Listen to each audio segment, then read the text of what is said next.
భారతదేశంలో కరువు తాండవించబోతుందా? వర్షాభావ పరిస్థితులు ఏర్పడబోతున్నాయా అంటే అవుననే వార్తలే వినిపిస్తున్నాయి. ఈసారి ఎల్నినో ఏర్పడే అవకాశం ఉందని ప్రపంచ వాతావరణ నిపుణులు అంచనా వేస్తున్నారు. అసలు ఈ ఎల్నినో అంటే ఏమిటి? ఎల్నినో ఏర్పడితే కరువు ఎందుకు వస్తుంది? ఒకవేళ ఎల్నినో ఏర్పడితే ఆ ప్రభావం భారత్పై ఎలా ఉండబోతుంది? తదితర విషయాలపై వాతావరణ శాఖ సీనియర్ సైంటిస్ట్ శ్రీనివాస్తో మా ప్రతినిధి Rajitha face to face. El Niño La Nina ఈ పదాల గురించి మనం చాలాసార్లు వినే ఉంటాం. కానీ అసలు ఎల్నినో లానినో అంటే ఏమిటి, ఇవి ఎందుకు ఏర్పడతాయి, ఇవి ఏర్పడితే ఏమవుతుంది అనే విషయాలపైన చాలా మందికి కూడా అవగాహన ఉండదు. అయితే ఈసారి ప్రపంచ శాస్త్రవేత్తల అంచనా ప్రకారం మనకి ఎల్నినో ఏర్పడే అవకాశం ఉన్నట్లుగా కూడా తెలుస్తుంది. అసలు ఈ ఎల్నినో ఏర్పడితే ఏం జరుగుతుంది, దాని ప్రభావం మనపైన ఏ విధంగా ఉండబోతుంది తెలుసుకుందాం. మనతో పాటు వాతావరణ శాఖ సీనియర్ సైంటిస్ట్ శ్రీనివాస్ గారు ఉన్నారు. సార్ని అడిగి మరిన్ని విషయాలు తెలుసుకునే ప్రయత్నం చేద్దాం. సార్ చెప్పండి, ఈసారి ఎల్నినో ఏర్పడే అవకాశాలు చాలా ఎక్కువగా ఉన్నట్టుగా తెలుస్తోంది. సో అసలు ఈ ఎల్నినో లానినో ఎలా ఏర్పడతాయి, ఇది ఏర్పడితే ఎటువంటి ప్రభావం ఉంటుంది సార్? మనకి ఇండియన్ సమ్మర్ మాన్సూన్ అంటాం. అంటే యాక్చువల్ సమ్మర్లో ఉన్న హీట్ వల్లే మనకి మాన్సూనల్ ఫ్లో ఉంటుంది. మనకి సమ్మర్ పీరియడ్ మార్చి ఏప్రిల్ మే నెలల్లో బాగా ఇంటెన్స్ హీటింగ్ వల్ల ఉత్తర భారతదేశము అలాగే రాజస్థాను పరిసరాల్లోని పాకిస్తాన్ ఆఫ్ఘనిస్తాన్ ఈ ప్రాంతమైన తీవ్రమైన వేడిమి గురయ్యి ఆ ప్రాంతంలో ఒక స్ట్రాంగ్ లో ప్రెషర్ ఏరియా ఏర్పడుతుంది. హీట్ లో అంటారు దీన్ని. హీట్ వల్ల ఏర్పడే లో ప్రెషర్ అన్నమాట. అయితే మనకి అదే సమయంలో దక్షిణార్ధగోళం భూమధ్యరేఖకి దిగువన దక్షిణార్ధగోళంలో వింటర్. అప్పుడు ఆ వింటర్ వల్ల అక్కడ చల్లటి పరిస్థితుల వల్ల మనకి భూమధ్యరేఖకి దిగువగా మాస్కారిన్ ఐలాండ్స్ అన్న ప్రాంతంలో స్ట్రాంగ్ హై ప్రెషర్ ఏరియా ఉంటుంది. సో ఈ హై ప్రెషర్ ఏరియా నుంచి మనకి జనరల్గా ప్రకృతి నియమం ఏమిటంటే హై నుంచి లోకి విండ్స్ ప్రసరించడము, రెండు కలిపి న్యూట్రలైజ్ చేయడం. సో ఈ హై ప్రెషర్ ఏరియా నుంచి మన ఉత్తర భారతదేశంలోని లో ప్రెషర్ ఏరియా వైపుకి గాలులు బయలుదేరి జూన్ నెల నుంచి వస్తుంటాయి. ఇవి భూమధ్యరేఖని దాటిన తర్వాత నైరుతి దిక్కుకి వంపు తిరుగుతాయి. భూమి గమనం వల్ల నైరుతి దిక్కుకి వంపుగా తిరుగుతాయి. అందుకని వీటిని నైరుతి ఋతుపవనాలు అంటాం. అయితే ఈ గాలులు మనకి కొన్ని వేల కిలోమీటర్లు సముద్ర జలాల మీదుగా రావడం వల్ల చాలా తేమని వీటితో పాటు తీసుకుని వస్తుంటాయి. అయితే ఇవి పసిఫిక్ మహాసముద్ర ప్రాంతం నుంచి బయలుదేరి తర్వాత హిందూ మహాసముద్రం, బంగాళాఖాతం, అరేబియన్ సముద్రం ఇవన్నీ దాటుకుని మన ఇండియన్ భూభాగం మీదకి వస్తుంటాయి. ఈ వీటిని ప్రభావితం చేసేది పసిఫిక్ మహాసముద్రంలోని జలాల యొక్క టెంపరేచర్ మీద ఈ విండ్ ఫ్లో ఆధారపడి ఉంటుంది. సో ఈ పసిఫిక్ మహాసముద్రంలో కనుక మనకి ఈ పశ్చిమ దిక్కున వార్మ్ వాటర్స్, నార్మల్ కంటే వార్మ్ వాటర్స్ అంటే ఈవెన్ 0.5 degrees టెంపరేచర్ పెరిగినా కూడా ఈ ఫ్లో మీద నెగిటివ్ ఎఫెక్ట్ ఏర్పడుతుంది.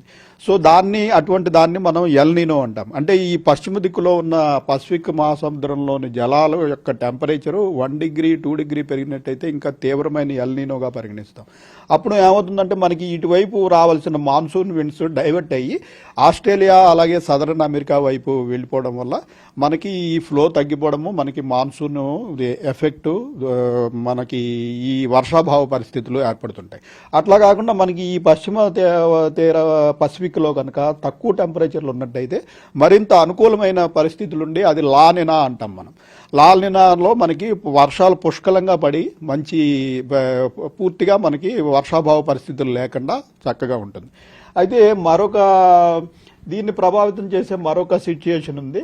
ఇది ఏమిటంటే మనకి ఈ పసిఫిక్ మహాసముద్రాన్ని దాటి హిందూ మహాసముద్రం మీదుగా ఈ పవనాలు వచ్చినప్పుడు హిందూ మహాసముద్రంలో కూడా positive IOD, negative IOD, Indian ocean dipole అంటాం దీన్ని. అంటే ఇండియన్ ఓషన్ డైపోల్లో కూడా ఇటు మనకి పాజిటివ్ ఐఓడి అంటే పశ్చిమ దిక్కులో టెంపరేచర్ ఎక్కువగా ఉన్నట్టయితే హిందూ మహాసముద్రంలో ఇది ఈ ఎల్నినో ఉన్నప్పటికీ దాని ప్రభావాన్ని కొంతవరకు ఇది న్యూట్రలైజ్ చేయగలుగుతుంది. అట్లా కాకుండా మనకి ఈ వైపున నెగిటివ్ టెంపరేచర్లు ఉన్నట్టయితే ఇది నెగిటివ్ ఐఓడి. సో ఒకసారి నెగిటివ్ ఐఓడి అండ్ ఎల్నినో రెండూ కనుక ఉన్నట్టయితే చాలా తీవ్రమైన వర్షాభావ పరిస్థితులు ఉంటాయి. ఒక్కొక్కప్పుడు ఎల్నినో ఉన్నప్పటికీ ఐఓడి పాజిటివ్గా ఉన్నట్టయితే ఎల్నినో వల్ల జరిగే దుష్ఫలితాలని కొంతవరకు ఇది ఆపగలుగుతుంది. ప్రస్తుతం మనకి ఎల్నినో ఐఓడి రెండు కూడా న్యూట్రల్ పొజిషన్లో ఉన్నాయి. మనకి మే ఎండింగ్ నాటికి ఈ న్యూట్రల్ పొజిషన్ నుంచి ఎల్నినో పరిస్థితులు వచ్చేందుకు అనుకూల పరిణామాలు ఎక్కువగా కనిపిస్తున్నాయి. సో దీని గురించిన పూర్తి అనాలిసిస్ మరొక 15 రోజుల్లో కంప్లీట్ అయ్యి మన హెడ్ క్వార్టర్ నుంచి రాబోయే మాన్సూన్లో నిజంగా మనకి ఎల్నినో ఉంటుందా, ఐఓడి దాన్ని ఏమన్నా ఆపగలుగుతుందా, లేదా ఐఓడి కూడా నెగిటివ్గా ఉంటుందా, ఈ విషయాలన్నీ మనకి మరొక 15-20 రోజుల్లో పూర్తిగా తెలుస్తుంది. సో ఈసారి సూపర్ ఎల్ నినో అనే కండిషన్స్ కూడా వార్తల్లోకి వస్తున్నాయి సార్. సూపర్ ఎల్ నినో ఏర్పడే అవకాశం ఉందని కూడా మనం శాస్త్రవేత్తలు అంచనా వేస్తున్నటువంటి పరిస్థితి ఉంది. సో ఈ సూపర్ ఎల్ నినో అంటే ఏంటి సార్? దీని ప్రభావం ఏ విధంగా ఉంటుంది? అంటే మనకి ఈ ఉండవలసిన టెంపరేచర్ కంట 0.5 డిగ్రీస్ పెరిగినా ఎల్ నినోగా భావిస్తాం. ఒకవేళ 2.5 డిగ్రీలు దాటి 3 డిగ్రీలు కనుక ఈ పసిఫిక్ జలాల టెంపరేచర్ ఎక్కువగా ఉన్నట్టయితే అది సూపర్ ఎల్ నినో. అప్పుడు మనకి మాన్సూన్ ఫ్లో బాగా తగ్గిపోతుంది. సో ఈ ప్రస్తుతం మనకి ఇంటర్నేషనల్ సంస్థలు, కొన్ని అధ్యయన సంస్థలు ఏం చెప్తున్నాయంటే బహుశా ఈసారి సూపర్ ఎల్ నినోగా ఉండొచ్చు అని భావిస్తున్నాయి. అయితే ఐఎండీ అధ్యయనం ఇంకా పూర్తిగా కంప్లీట్ కాలేదు. మరొక 15-20 రోజుల్లో ఐఎండీ నుంచి కూడా దీని గురించిన అప్డేట్ వస్తుంది. చూడొచ్చు, ఈసారి అయితే ఎల్ నినో ఏర్పడే అవకాశాలు ఉన్నాయని వాతావరణ శాఖ అధికారులు చెప్తూ ఉన్నారు. ఒకవేళ ఎల్ నినో ఏర్పడి డ్రాట్ కండిషన్లు వస్తే గనక వ్యవసాయం పైన తీవ్ర ఎఫెక్ట్ పడే అవకాశం ఉంటుంది. దీంతో పాటు నీటి ఎద్దడి కూడా ఉండేటువంటి అవకాశం ఉంటుంది. కాబట్టి ఇప్పటి నుంచే ఇప్పుడు వస్తున్నటువంటి వర్షపు నీటినంతా ఒడిసి పట్టి భూగర్భ జలాలను పెంచుకోగలిగితే ఈ డ్రాట్ కండిషన్ నుండి ఎంతో కొంత బయటపడే అవకాశం ఉందని కూడా శ్రీనివాస్ గారు చెప్తున్నారు. వీడియో జర్నలిస్ట్ గజానంతో రచిత, హెచ్ఎం టీవీ, హైదరాబాద్.